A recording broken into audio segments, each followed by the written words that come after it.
TWR news బులెటిన్ల ముందుగా headlines. BJP జాతీయ అధ్యక్షుడిగా నితిన్ నబీన్ ప్రమాణ స్వీకారం.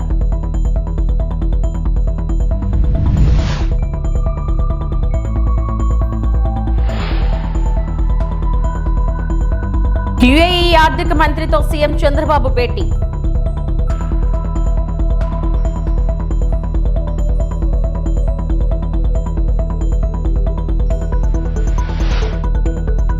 టాటాకు చప్పుళ్లకు భయపడేదే లేదు. సీఎం రేవంత్ రెడ్డిపై హరీష్ రావు ఫైర్.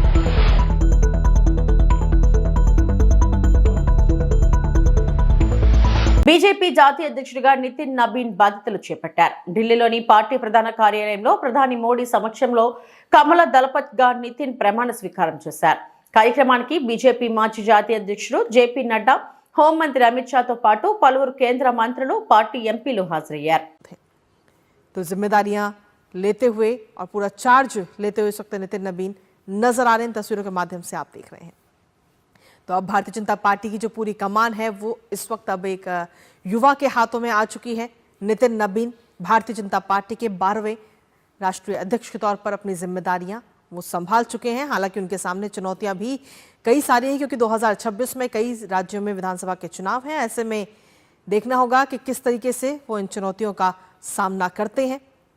हालांकि फिलहाल क्योंकि प्रधानमंत्री नरेंद्र मोदी लगातार कहते हैं कि अब जो आगे समय है वो युवाओं का समय है, लगातार प्रधानमंत्री नेक्स्ट जनरेशन की बात करते हैं और उसी का जीता जागता उदाहरण भारतीय जनता पार्टी के अंदर भी नजर आ रहा है. क्योंकि नितिन नबीन को एक तरफ भारतीय जनता पार्टी 45 साल की हुई है, तो वहीं दूसरी तरफ भारतीय जनता पार्टी की कमान भी 45 साल के एक युवा को आज सौंपी गई है. तो अब अपनी पूरी जिम्मेदारियों को संभालते हुए नजर आएंगे नितिन नबीन भारतीय जनता पार्टी के राष्ट्रीय अध्यक्ष के तौर पे.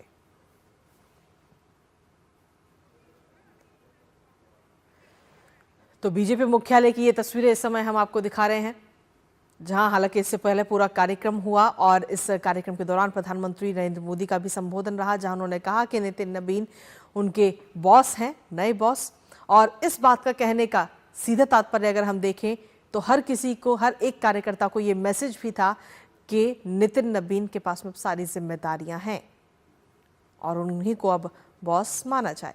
इसके साथ ही उन्होंने जब नितिन नबीन के नाम पर संबोधन किया तो कई बार माननीय शब्द का भी उन्होंने अपने संबोधन में इस्तेमाल किया और ये भी एक मैसेज सभी कार्यकर्ताओं के बीच में. नितिन नबीन को ये नई जिम्मेदारियां मिलने से एक संकेत और एक संदेश भारतीय जनता पार्टी के जो बाकी कार्यकर्ता हैं, जमीनी स्तर पर जो काम करते हैं, उनके अंदर भी एक मैसेज गया कि भारतीय जनता पार्टी में किसी को भी कभी भी कोई भी जिम्मेदारियां दी जा सकती हैं.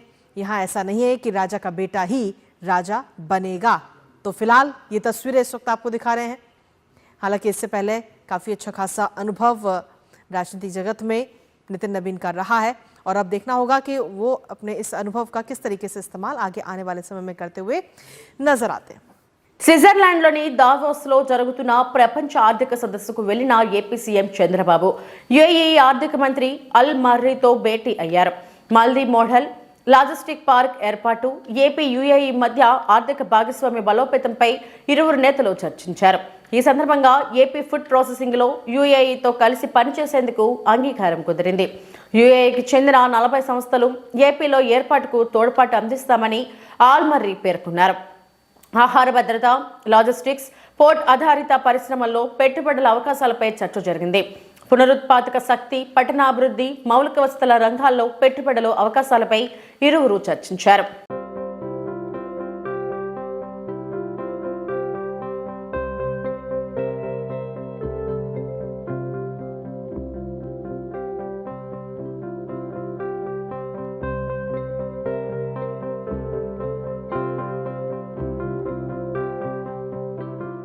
అత్తసొమ్ము అల్లుడు దానం చేసినట్లు విశాఖలో ఆంధ్రజ్యోతికి చంద్రబాబు భూ కేటాయింపు చేశారని వైఎస్ఆర్సీపీ నేత, మాజీ మంత్రి గుడివాడ అమర్నాథ్ అన్నారు. బాబు పాలనలో ఏపీలో ఏ వర్గం కూడా సంతోషంగా లేదని, వైఎస్ఆర్సీపీ హయాంలో జరిగిన అభివృద్ధిని ఇప్పుడు దావోస్లో కూటమి పెద్దలు చెప్పుకుంటున్నారేమోనని ఎద్దేవా చేశారు. ఆయన మంగళవారం మీడియాతో అమర్నాథ్ మాట్లాడారు. ఈ రోజు ఈ ప్రాంతానికి ఈ వేదికకి వచ్చినప్పుడు మేము చంద్రబాబు నాయుడు గారి తాలూకా బ్రాండ్ ఇమేజ్ తో ఈ వేదిక మీదకి వచ్చాం. ఆయన తాలూకా బ్రాండ్ ఇమేజ్తో ఈ సమావేశంలో పాల్గొంటున్నాం అని చెప్పి వారు చెప్పినట్టుగా చూసాం. చిన్న స్పెల్లింగ్ మిస్టేక్. చంద్రబాబు నాయుడు వస్తే కష్టాలు వస్తాయనేటువంటి చెప్పడం మానేసి కష్టం వస్తే చంద్రబాబు నాయుడు వస్తాడని చెప్పి కొడుకు చెప్తాడు. ఇందాక నేను చెప్పినటువంటి కార్యక్రమాలు ఏ రకంగా అన్ని వర్గాలు ఈరోజు కష్టాల్లో ఉన్నాయి, అన్ని ప్రాంతాల కష్టాల్లో ఉన్నాయి. యువత, నిరుద్యోగ యువత 20 లక్షల మందికి ఉద్యోగాలు అన్నారు 5 సంవత్సరాల్లో. 2 సంవత్సరాలు అయిపోయినాయి. ఎంతమందికి ఇచ్చారు ఉద్యోగాలు? ఒక వైట్ పేపర్ రిలీజ్ చేయండి. ఈ 2 సంవత్సరాల్లో మీరు అధికారంలోకి వచ్చి ఈ 2 సంవత్సరాల్లో ఎంతమందికి ఉద్యోగ అవకాశాలు ఈ రాష్ట్రంలో వచ్చాయి అనేటువంటిది ఒక వైట్ పేపర్ రిలీజ్ చేయమని చెప్పి కోరుతా ఉన్నా, డిమాండ్ చేస్తా ఉన్నా వైఎస్ఆర్ కాంగ్రెస్ పార్టీ తరఫున, ప్రజల తరఫున. అదే చెప్తున్నాను కదా, అత్త సొమ్ము అల్లుడు దానం చేసినట్టు వీరికి కావలసినటువంటి సంస్థలకి, వీరు లోపాయికారిగా చేసుకున్నటువంటి ఒప్పందాలు చేసుకున్నటువంటి సంస్థలకి కారు చౌకగా లేదా ఉచితంగా మొన్న మా సోదరుడు ఉదయ్ అని అడిగినట్టున్నాడు ఆ ప్రశ్న. సార్ 99 పైసలుగా ఇస్తానంటే మొత్తం 99 పైసలుగా ఇస్తాను, ఏం చేస్తావు సార్ అని అడుగుతున్నాడు.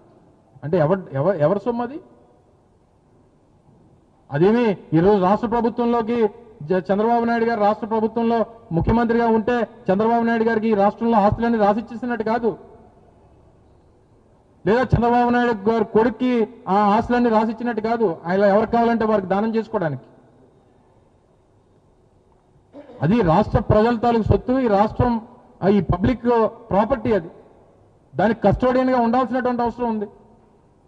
ఆ రోజు మేము వచ్చినప్పుడు దాన్ని నిబంధనలకు విరుద్ధంగా ఉందని చెప్పి రద్దు చేస్తే కోర్టు ఏమని ఆదేశించింది?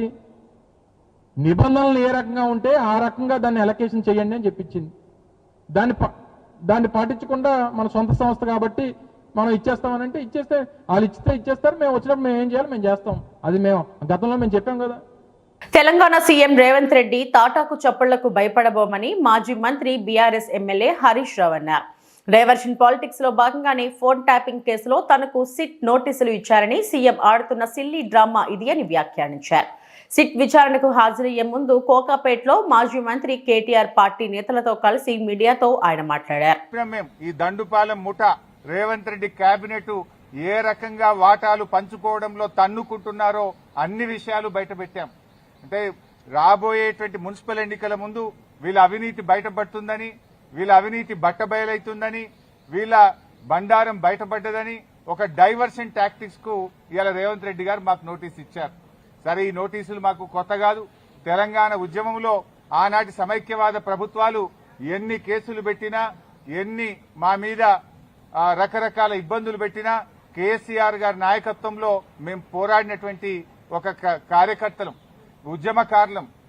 ఆ గత సమైక్యవాదులనే అనేక సార్లు మమ్మల్ని అరెస్ట్ చేశారు, అనేక వందల కేసులు పెట్టినారు. ఆ రోజే మేము భయపడలేదు. ఇవాళ నువ్వు ఎందుకు నోటీస్ ఇచ్చినావు నాకు? మేము ఏమడిగినాం? నీ 6 గ్యారెంటీల సంగతి ఏంది అని అడిగినాం. నువ్వు బాండ్ పేపర్ మీద రాసిచ్చిన మహిళలకు మహాలక్ష్మి 2500 ఎప్పుడు ఇస్తావు అని అడుగుతా ఉన్నాం. నువ్వు అవ్వ తాతలకు 4000 పెన్షన్ ఎప్పుడు ఇస్తావు అని అడుగుతా ఉన్నాం. నీ యొక్క అక్రమాలు, నీ బొగ్గు కుంభకోణము, నీ పవర్ కుంభకోణము, నీ హిల్ టీపీ ఇండస్ట్రీస్ కుంభకోణము, నీ భూ కుంభకోణాలు అసెంబ్లీ వేదికగా, ప్రజావేదికగా ఎప్పటికప్పుడు నిన్ను ప్రశ్నిస్తా ఉన్నాం. సో నీ కుంభకోణాలు బయటపడుతున్నాయి.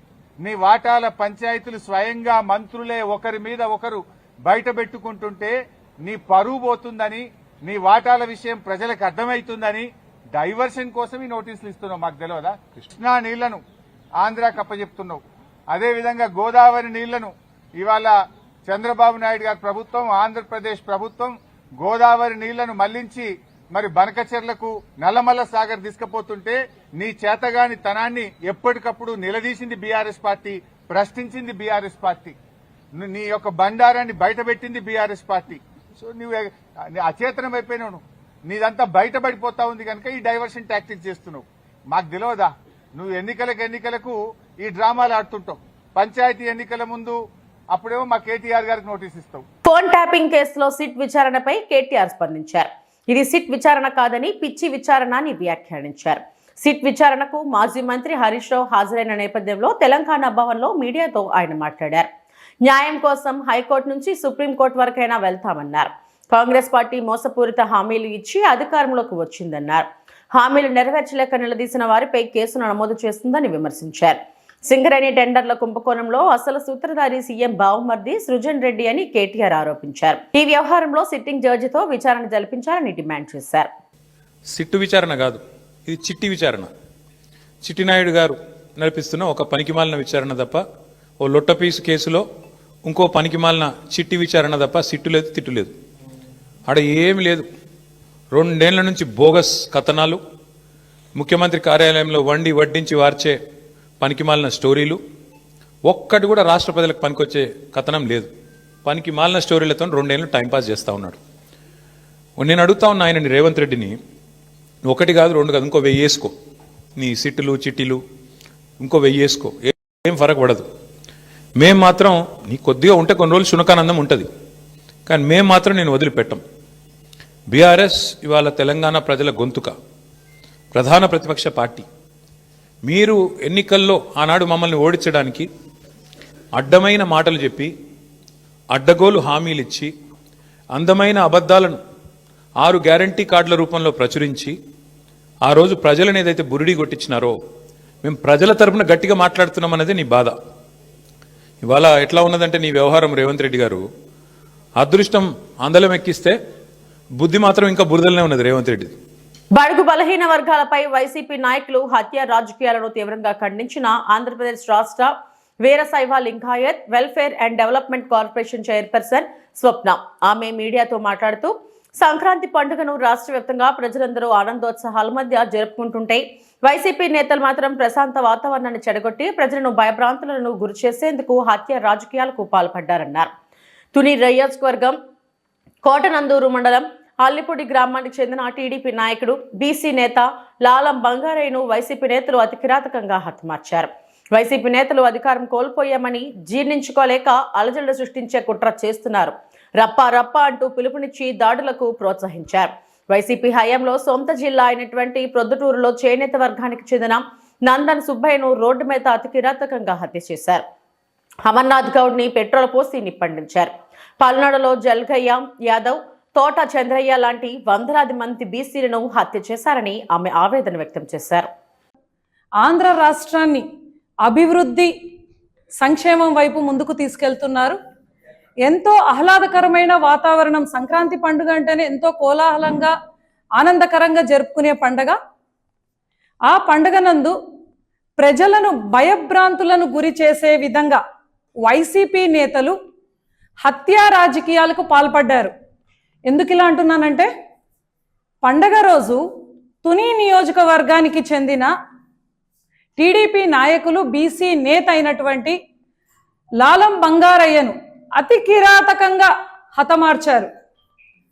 అంటే ఈ జగన్మోహన్ రెడ్డికి 11 సీట్లకే పరిమితం అయ్యాడు కాబట్టి మతి భ్రమించి ప్రజలను భయాందోళనకు గురి చేసే విధంగా ఇలాంటి అల్లరి మూకులతో కలిపి ఇలాంటి భయాందోళనకు గురి చేస్తున్నారు. అంటే వైసీపీ జగన్మోహన్ రెడ్డి ఎక్స్ సీఎంగా ఉండి అధికార వాంఛతో అధికారం కోల్పోయినందుకు ప్రజలని కూడా రపరప అంటూ ఇలాంటి నినాదాలను చెయ్యాలి అని డైరెక్ట్ గా చెప్తున్నాడు.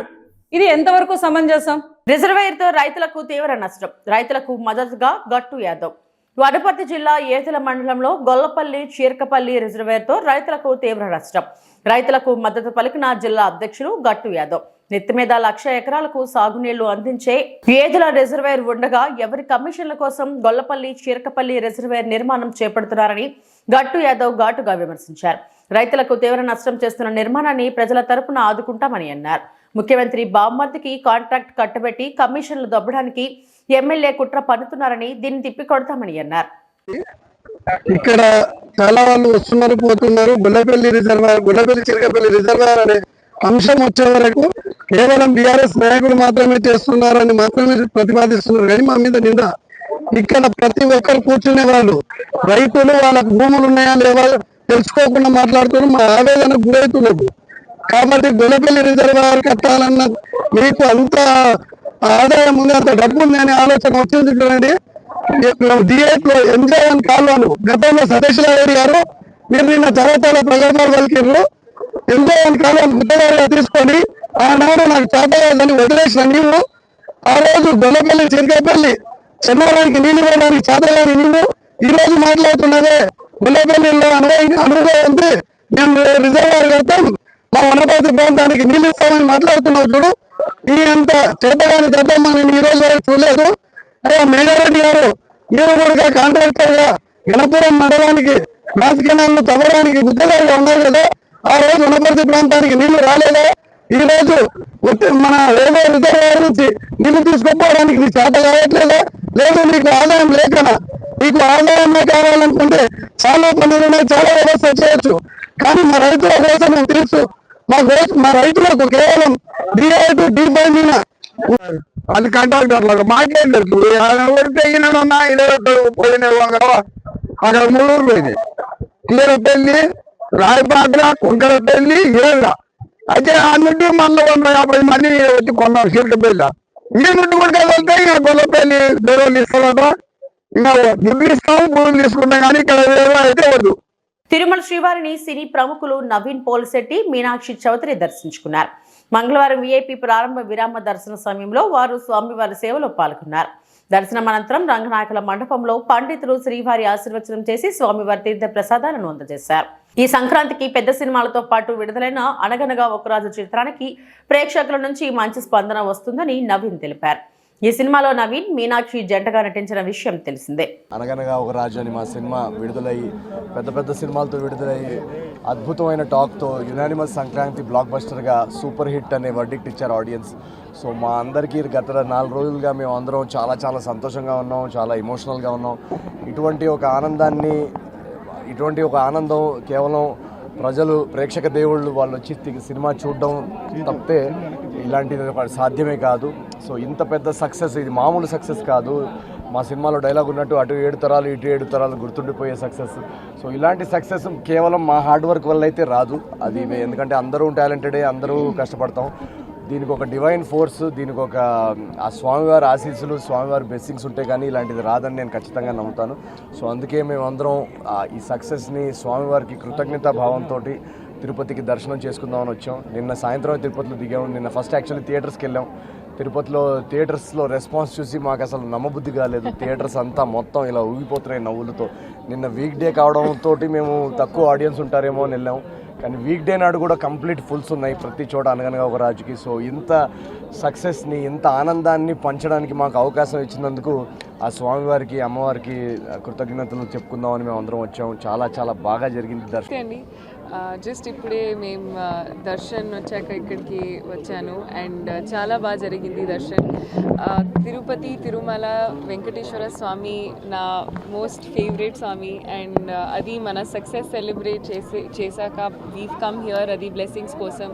సో వెంకటేశ్వర స్వామి బ్లెస్సింగ్స్తో అంటే చాలా హ్యాపీ అండి. ఎందుకంటే ఇది లైక్ హీ సైడ్ ఒక మా సినిమా సక్సెస్ అయ్యాక డెఫినెట్గా ఒక డివైన్ బ్లెస్సింగ్ అండ్ ఫోర్స్ ఉంటుంది అండ్ అది మన స్వామి బ్లెస్సింగే.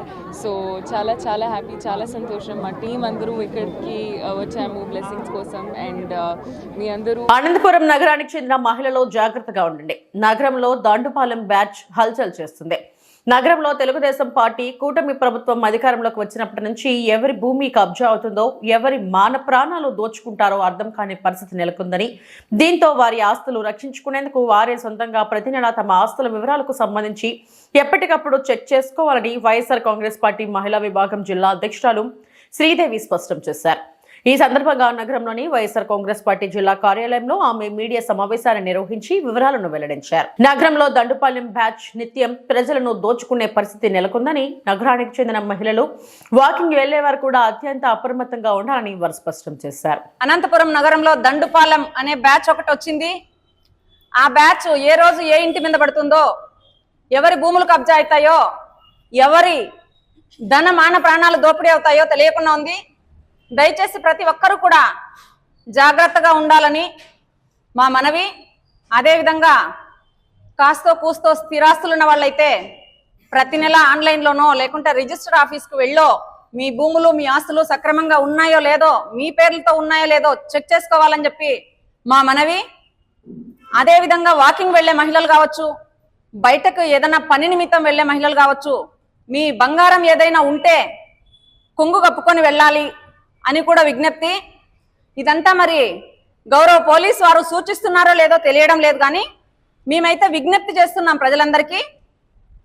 19 మాసాల కాలంలో వందల దందాలు, వందల దోపిడీలు ఈ తెలుగుదేశం పార్టీ ఎమ్మెల్యే గారు దగ్గుబాటి ప్రసాద్ గారు నోటికొచ్చినట్లు బూతులు మాట్లాడడం, మహిళల మానధన ప్రాణాలు దోచుకోవడం, ఒక్కొక్కటి చూస్తా పోతే చెప్తా పోతే ఒక చిట్టా అవుతుంది. మీ నాయకురాలు స్వప్న గారు నా ఆస్తిని కాజేశారు బాబో అని గగ్గోలు పెడుతుంటే దిక్కుదరి లేదు. ఆటి నుంచి తీసుకుంటే ఒక డాక్టర్ భర్తని బండ బూతులు తిడతా ఉంటే ఎమ్మెల్యే గారు, గౌరవ ఎస్పీ గారు ఇట్లాంటివి సుమోటోగా కేసులు తీసుకొని ఎందుకు ప్రజలకు ధైర్యం కల్పించలేకుండా ఉన్నారని ఎస్పీ గారిని మేము అడుగుతున్నాం. బండ బూతులు మాట్లాడుతున్నాడు.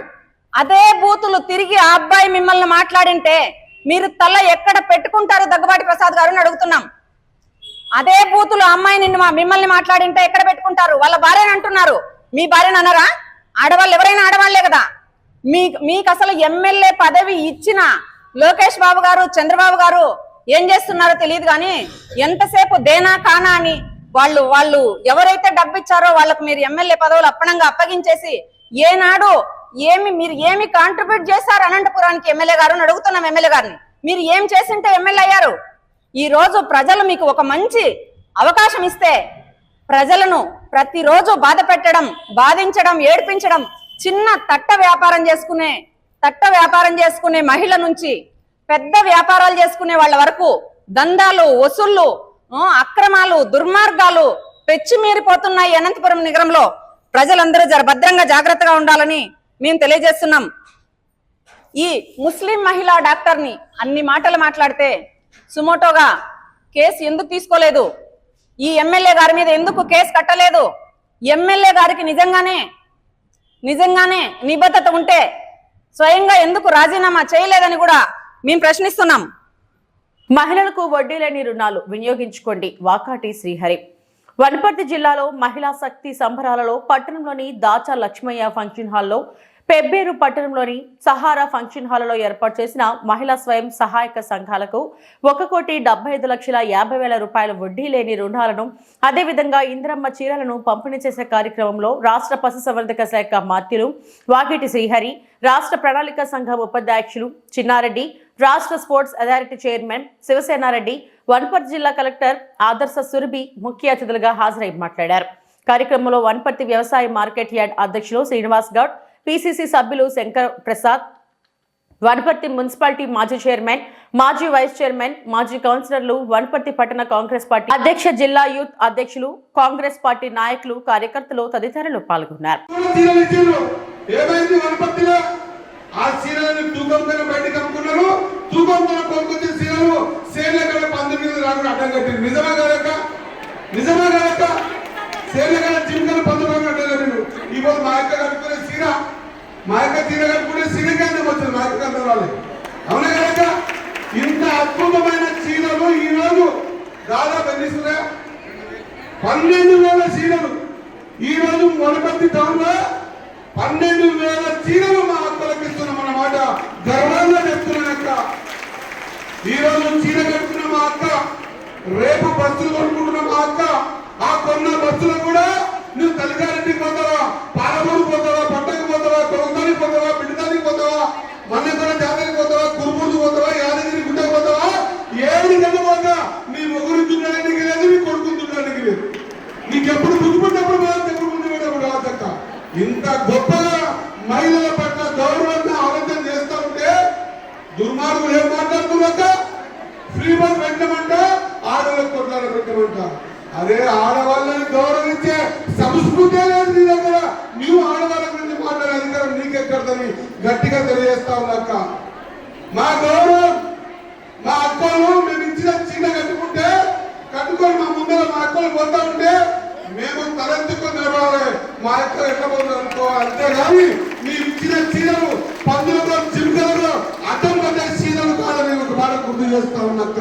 కాబట్టి మా మహిళా సోదరులు కోరుతా ఉన్నాం, ఇల్లు బాగుపడాలి, ఖచ్చితంగా మీ ఇల్లు బాగుపడాలి. మనలాంటి మధ్య తరగతి కుటుంబాల పిల్లలు పెద్ద పెద్ద స్కూళ్ళలో చదవలేరు కాబట్టి నేను అనుకుంటున్నా వనపర్తి కూడా ఇంటిగ్రేటెడ్ స్కూల్ ఇచ్చిన మీకు మన పిల్లలు లెక్క ఒకటి బాగినాక ఇదొకటి బాగినాలి. మన పిల్లలు పెద్ద పెద్ద స్కూళ్ళలో లక్షల రూపాయల ఫీజులు కట్టి చదవడానికి కాదు కాబట్టి మనలాంటి 2600 మంది పిల్లలకి 25 ఎకరాలలో 200 కోట్లతో ప్రతి నియోజకవర్గం హెడ్ క్వార్టర్ లో ఇంటిగ్రేటెడ్ స్కూల్ కట్టామక్క. Integrated school. పశ్చిమ గోదావరి జిల్లా భీమవరం పట్టణ ఆరాధ దేవత శ్రీ మావుళ్ళమ్మ అమ్మవారిని భక్తులు అపూర్వ భక్తి శ్రద్ధలతో ఘనంగా అలంకరించారు. ఈ సందర్భంగా అమ్మవారికి భారీ గజమాలతో విశేష అలంకరణ చేపట్టారు. గజమాలలతో అమ్మవారి దర్శనం అత్యంత మనోహరంగా కనువిందు చేసింది. భీమవరం పట్టణానికి చెందిన కామాక్షి దేవస్థానం చైర్మన్ పుట్ట నాగఫణికుమార్ కుటుంబ సభ్యులు అమ్మవారికి గజమాలను సమర్పించి ప్రత్యేక పూజలు నిర్వహించారు. అమ్మవారి కృపతో కుటుంబానికి సుఖ సంతోషాలు, ఆరోగ్యం, ఐశ్వర్యం కలగాలని వారు ప్రార్థించారు. ఈ ప్రత్యేక అలంకరణను దర్శించుకునేందుకు ఉదయం నుంచే ఆలయానికి భక్తులు పెద్ద సంఖ్యలో తరలివచ్చారు. అమ్మవారి గజమాల అలంకరణను చూసి భక్తులు భక్తి పారవశ్యులయ్యారు.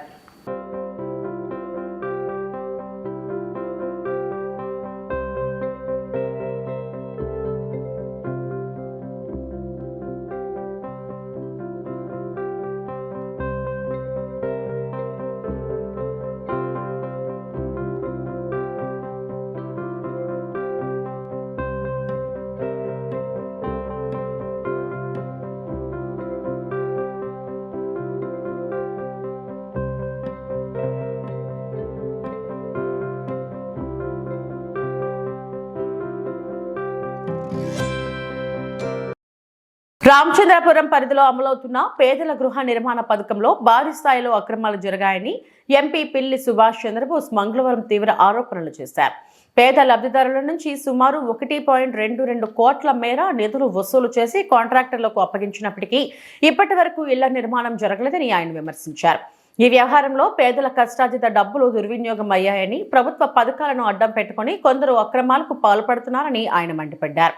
విధుల కైంకర్యం చేసింది వైఎస్ఆర్ కాంగ్రెస్ పార్టీకి చెందిన వారైనా సరే రాజకీయ భేదాలు లేకుండా చట్టపరమైన చర్యలు తప్పనిసరిగా తీసుకోవాలని డిమాండ్ చేశారు. ఈ అంశంపై ముఖ్యమంత్రి వెంటనే దృష్టి సారించి ప్రభుత్వం తక్షణమే సమగ్ర విచారణ చేపట్టాలని కోరారు. అంటే ఇదంతా దాస్తున్నారు ఇవన్నీ కూడా.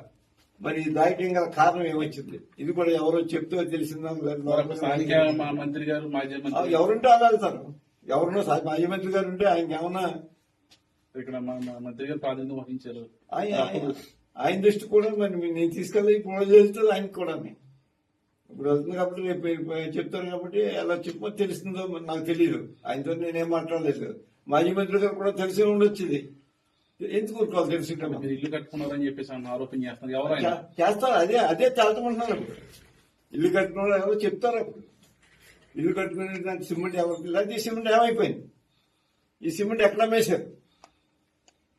అవునా మరి ఎందుకు ఏ బలైపోవాలి? ఇక్కడి నుంచి ట్రాన్స్ఫర్ అయిన ఏ బలైపోయాడు. అతను ఎవరు రక్షిస్తారు? అతను ఇంట్లో తేలాలి. దీని మీద ఎంక్వైరీ జరిపించాలి. సిబిసిఐడి ఎంక్వైరీ ఏంటి? ఖచ్చితంగా అరెస్టులు జరిగితే తప్ప ఇటువంటి కుంభకోణాలు ఆగవు అని చెప్పి గౌరవ ముఖ్యమంత్రి గారిని కోరుతున్నాను. దీని మీద సిబిసిఐడి ఎంక్వైరీ ఏంచి దీంట్లో ఎవరెవరు ఉన్నారు, దాంట్లో పెద్దవాళ్ళు ఎవరున్నా సరే వెనకాడవలసిన అవసరం లేదు. యువత పేద ప్రజలు అంటే మా పార్టీ వాళ్లే.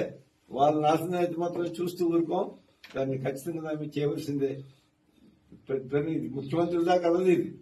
ఎక్కడ నాయకులు ఎక్కడ అధికారులు చేసిన పనులు. అంటే మీరు చెప్పేది ఏంటంటే వీళ్ళు పేద ప్రజలే దోచుకున్న వాళ్ళు కూడా మీ వైఎస్ఆర్సీపీకి సంబంధించిన ఉంటే వెళ్తారు అని అంటున్నారు.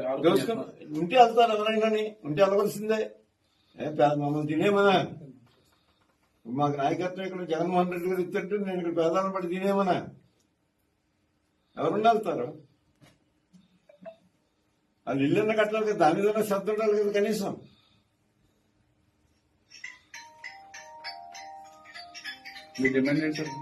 నా డిమాండ్ దీని మీద పూర్తిగా విచారం చేసి ముందున్న వాళ్ళు వెనకున్నారు.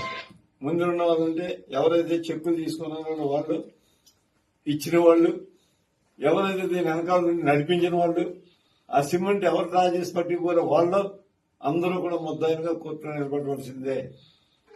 ఇవి ఇప్పటివరకు బులెటిన్ అప్డేట్స్. నమస్తే.